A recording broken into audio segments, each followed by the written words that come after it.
llamo Lucano. Los campos de Tenejac me sirven de morada. Todos los días al amanecer percibo la frescura que el rocío deja sobre mi piel. Y aspiro con intensidad ese olor inconfundible a tierra mojada. Frente a mí, la inmensidad del cielo y el tenue azul de sierras distantes. Lo hago una y otra vez. Siento que en el arte elemental de llevar el aire a mi interior abrigo la prodigiosa aventura de estar vivo. Soy hijo del sol. Camino atado a raíces profundas y milenarias. Paso a paso recorro un lienzo de valles, bosques y montañas. Transito lento del río Bravo al Suchiate. Mi hierro delinea con fuego un opal, el del águila y la serpiente. Me llamo Lucano. Soy un toro tlaxcalteca. Soy un toro mexicano.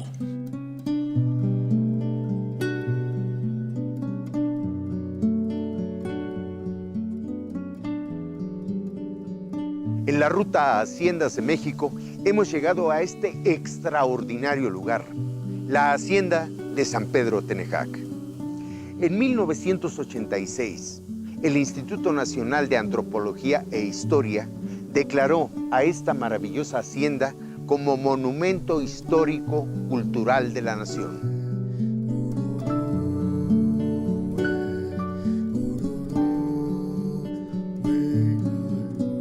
Muy cerca de aquí, los potreros de Lucano revelaron la vocación ganadera de esta finca, cuyos orígenes se remontan a los primeros años de la colonia. La hacienda Tenejac se ubica en el municipio de Terrenate, en el estado de Tlaxcala.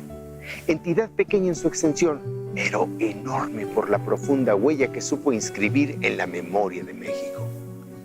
Sin Tlaxcala y el carácter pujante e indómito de sus habitantes, no estaríamos aquí ni entenderíamos el México de nuestros días. En estas tierras, hace 500 años, se comenzó a escribir una historia.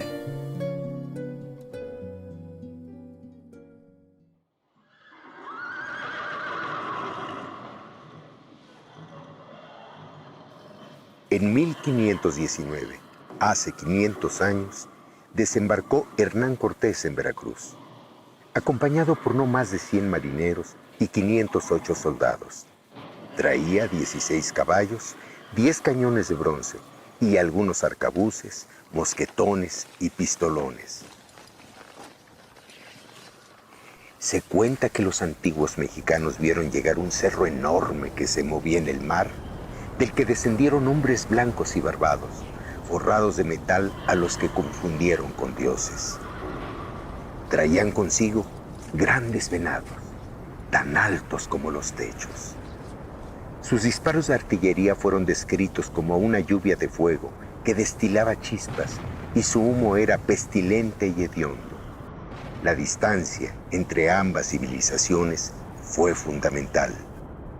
Así comenzó el violento encuentro entre dos mundos. Pero existió otro factor que a la postre facilitó la conquista de México: la gran habilidad de los europeos para aprovechar las divisiones, rivalidades y odios que existían entre los distintos pueblos que habitaban estas tierras. Los tlaxcaltecas eran enemigos acérrimos de los aztecas. Frente al enorme poderío del imperio mexica, Tlaxcala supo conservar su independencia. Nunca le rindió tributo ni vasallaje. Permaneció en continua lucha en lo que se dieron en llamar las Guerras Floridas. Batallas en las que los ejércitos mexicas capturaban víctimas para ser sacrificadas al sol.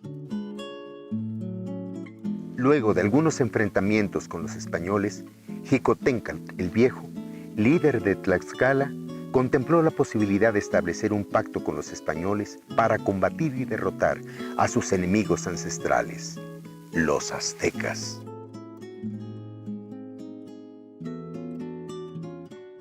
Sin embargo, su hijo, Xicoténcatl el Mozo, advertía que podía resultar demasiado peligrosa esa alianza.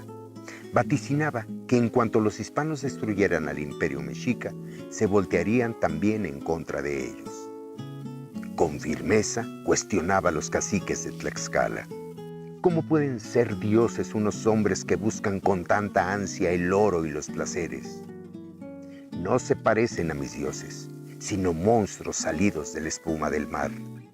Ante la reiterada petición de los invasores de concretar una alianza, les respondía: haremos las paces con sus carnes y honraremos a los dioses con su corazón.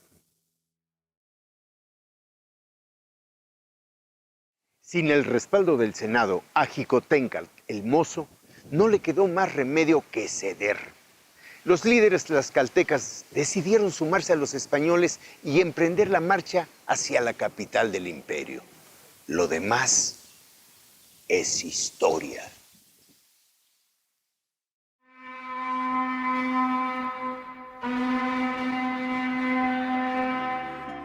En la ruta de Cortés se unieron numerosos pueblos en contra de Tenochtitlán. Se estima que su ejército contaba entre 200 y 300,000 guerreros. El eje de esa coalición fueron los tlaxcaltecas. El sitio de Tenochtitlán marca el inicio del sangriento episodio de la conquista. El 13 de agosto de 1521 caería Tlatelolco, heroicamente defendido por Cuauhtémoc. No fue triunfo ni derrota, fue el doloroso nacimiento del pueblo mestizo, que es el México de hoy. Estamos en el casco de la hacienda de San Pedro Tenejac, que significa en náhuatl junto al Cerro de Cal. Los muros que se ven hoy son el vestigio más antiguo de la hacienda, pues se comenzaron a levantar en el siglo XVIII.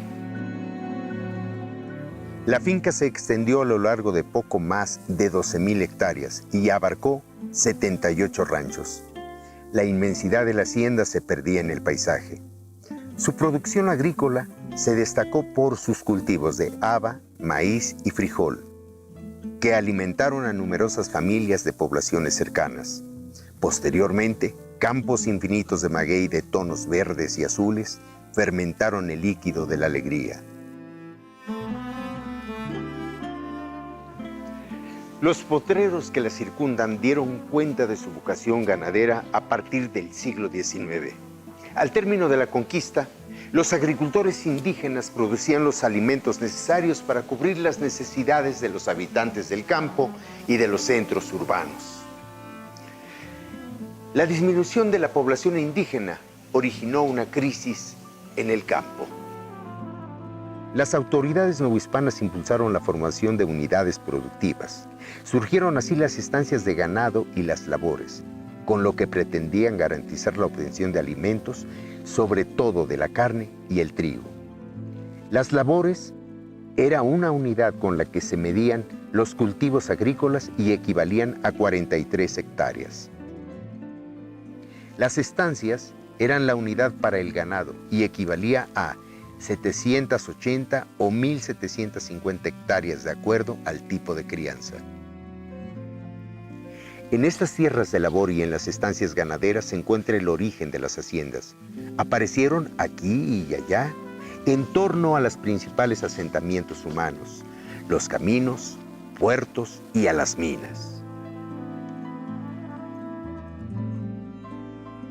En su etapa formativa, la infraestructura material de las haciendas era mínima y muy austera.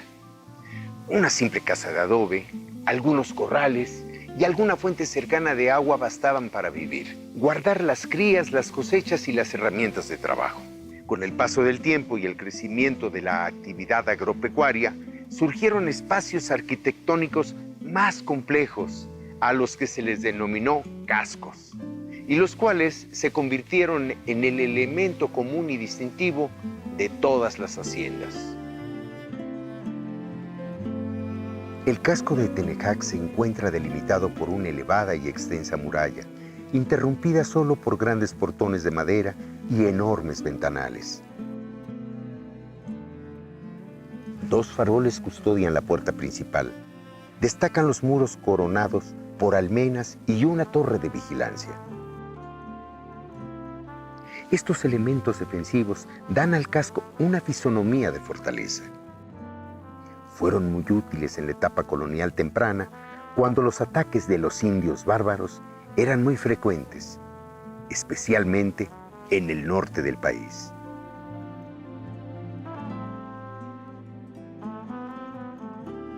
Las construcciones amuralladas se mantuvieron y fueron adaptadas por casi todas las haciendas como un estilo arquitectónico señorial que revelaba las aspiraciones más profundas de sus propietarios. Los cascos guarnecieron a las fincas de bandoleros que asolaron los caminos durante el siglo XIX y del asalto de los ejércitos revolucionarios a principios del siglo XX.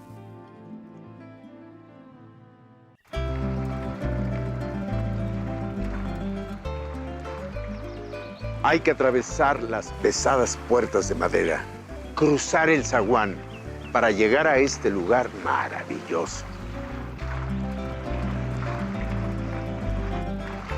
El patio principal de la hacienda Tenejac. Un espacio que invita a realizar un viaje sensorial. Atravesar el portón era todo un privilegio. Por la puerta principal entraban los jinetes. Tan solo los amigos y familiares del hacendado y el personal de confianza podían acceder al patio central.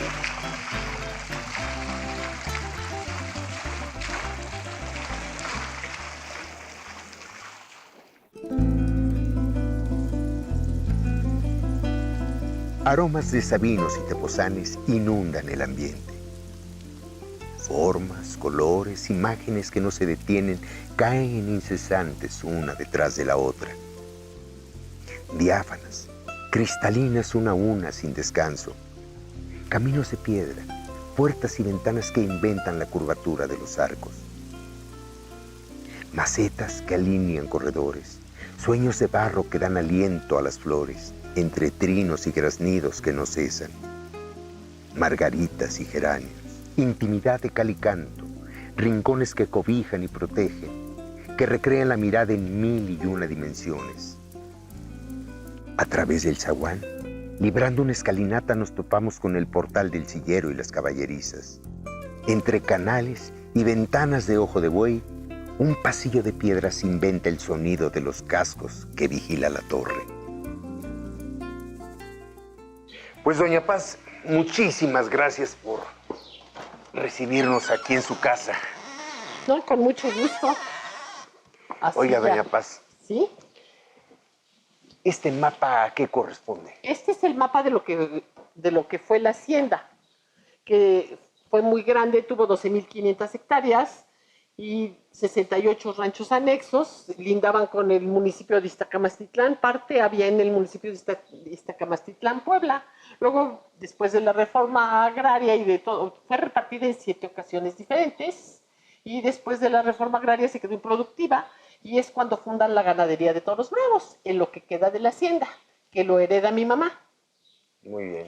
Este señor es el primer dueño de la hacienda. La hacienda perteneció a la familia Bretón, tiene 150 años en manos de la misma familia. Y él fue el que la compró, porque ellos eran comerciantes, venían de Salamanca. ¿Guanajuato? Varios hermanos, no, de Salamanca, España. Ah, Salamanca, España. Y compraron varias haciendas, y entre las que compraron fue esta la que heredaron mis abuelos. Y ya después de mis abuelos, mi mamá. ¿Y esta señora? Esa señora es hermana, es la esposa del señor que está aquí, que se llama Antonio Bretón, que era hermano de este. Ah. Sí. Oiga, ¿y esta elegante mujer quién es? Ella es mi mamá, que fue la octava de las hijas del señor Justo Bretón, que fue el dueño de la hacienda. Bueno, al que le heredan la hacienda, y cuando se casa se viene a vivir acá. Y es cuando hacen toda la restauración en el siglo XIX de todas estas cosas. Entonces, ella es la octava de las hijas, y pues como ya no era productiva, todos los hombres se fueron, Y lo que queda de la hacienda se lo heredan a mi mamá. Entonces es cuando fundan a mi papá, también reparten las haciendas de la familia de ellos y tenían una ganadería ya muy mermada y muy mal, entonces la traen aquí y la vuelven a rehacer con vacas de Piedras Negras y La Laguna y sementales. ¿Y aquí a quién tenemos? Ah, bueno, son mis papás, mi abuelo. Este es Arturo, Elliot Arturo Trumbull se llamaba él, que era el esposo de Paz Bretón. Él es mi hermano. Estos son mis abuelos, los papás de mi mamá. Y esta es la familia de mi bisabuela, que es ella. ¿Y este charro? Ese charro es mi abuelo Justo, que fue dueño de esta hacienda. Era el papá de mi mamá. Mi mamá. ¡Qué maravilla! Sí. Bueno, pues a ver, vamos a pasar para acá. ¿Esta es su mamá? Es mi mamá, sí. Y este es ya de unos años después. Sí, ya mucho después, sí. Muy Se bien. acababa de morir mi papá cuando hicieron esta pintura de mi mamá. A Hace ver. 40 años. ¿Hace 40 años? Sí. Junto a la Casa Grande, con un acceso desde el patio interior central, el despacho. En él trabajaban el administrador, el contador y algunos escribientes. Este es el despacho y sigue siendo el despacho, porque ya ve que ahora las haciendas, a veces el despacho ya es otra cosa y Claro. las iglesias son las discos y todo, pero todo sigue siendo lo que era. Esto tiene su vocación única, que es para lo que fue creado. Sí, Este es el despacho de la hacienda. Sí. Como en todas las haciendas, al patio principal se regresa una y otra vez. Un verdadero microcosmos colorido de la vida de México. Brindan luminosidad a los corredores y a todas y cada una de las habitaciones. El aire fluye por la ventilación cruzada. Luego de subir unos pequeños escalones, un pasillo nos conduce a la casa principal. ¿Cuál es su vocación principal aparte de ser un lugar turístico? No, su principal es ser criador de ganado bravo. Aquí criamos ganado bravo. ¿Y ustedes están en activo? Sí, nosotros estamos en activo y tenemos el ganado y todo es, bueno, pues cerrar y apartar y pues todo lo que se tiene que hacer en lo del ganado bravo, ver que les eche de comer, ver que aerrarlos, Oiga, apartarlos, a todo eso. ¿y han conocido por muchos etapas, toreros ¿verdad? importantes? Pues sí, algunos. ¿Y estas muñecas? Esta es la muñeca de mi mamá y esas eran las de mis abuelas y mis tías, esas también. ¡Qué maravilla! Pues vamos a pasar a la... ¡Qué barbaridad! Esta recámara era de los muebles de esta recámara eran de mi bisabuelo. Y por eso le digo que los roperos estos sí eran italianos, porque son de madera de cerezo. Y la cama es inglesa. ¿Podemos pasar para Sí, acá? sí, por acá, ¿cómo no?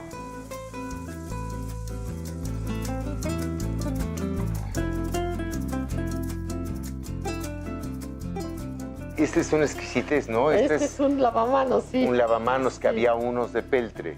Sí, había de peltre. Ay, por ahí también hay unos de peltre, sí. Pase usted. ¿Y esta recámara? Esta era la habitación de mi mamá, antiguamente. Muy bien, pues pásele para Por acá. aquí. Yo la sigo. ¿Y aquí?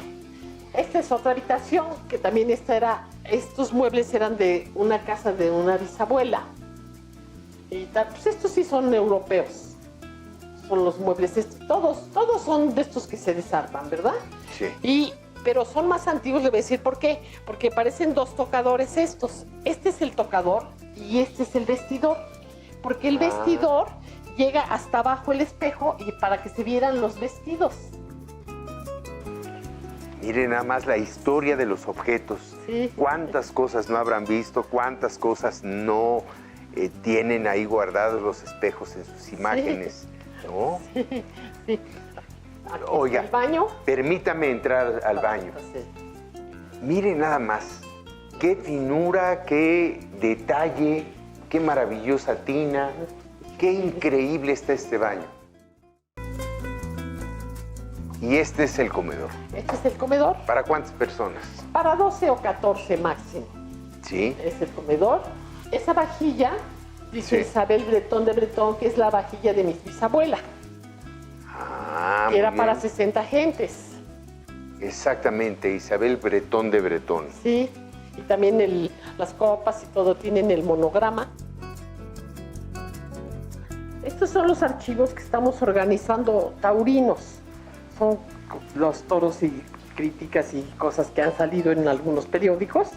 Entonces los tenemos, ya los estamos clasificando por años. Claro, tiene usted ¿Verdad? razón. Entonces algo Claro. de archivo que quede. Y para la ganadería es muy importante tener el archivo porque hay muy buenas críticas entre estos. Le voy a hacer una pregunta que a lo mejor no viene al caso, pero ¿de qué depende que un toro sea de muy buena raza de las cruzas?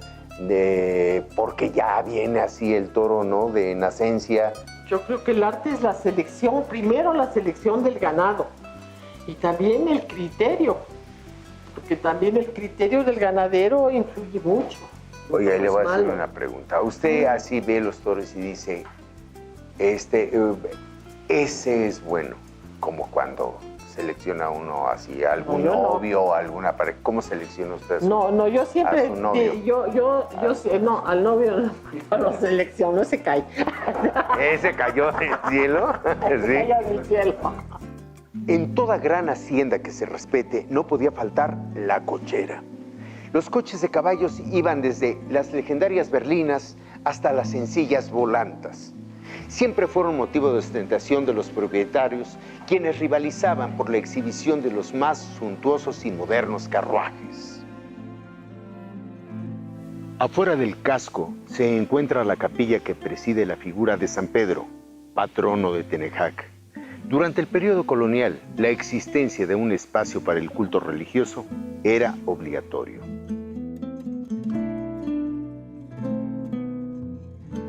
En contraste con la opulencia de la casa principal, dotada de cocheras, caballerizas y todo tipo de lujos, existía, dentro de los límites del casco, un espacio exclusivo para los trabajadores de la finca, la tienda de raya. Sin duda, un espacio para los peones, para los de a pie, para los que no podían montar a caballo.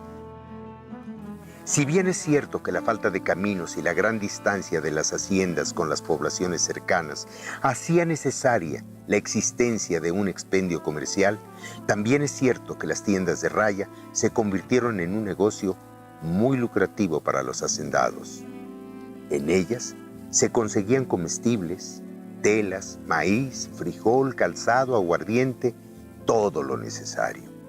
En realidad, los peones no necesitaban llevar dinero. La mayoría de los empleados eran analfabetos y firmaban con una simple raya. Eso fue lo que le dio el nombre característico a estas tiendas.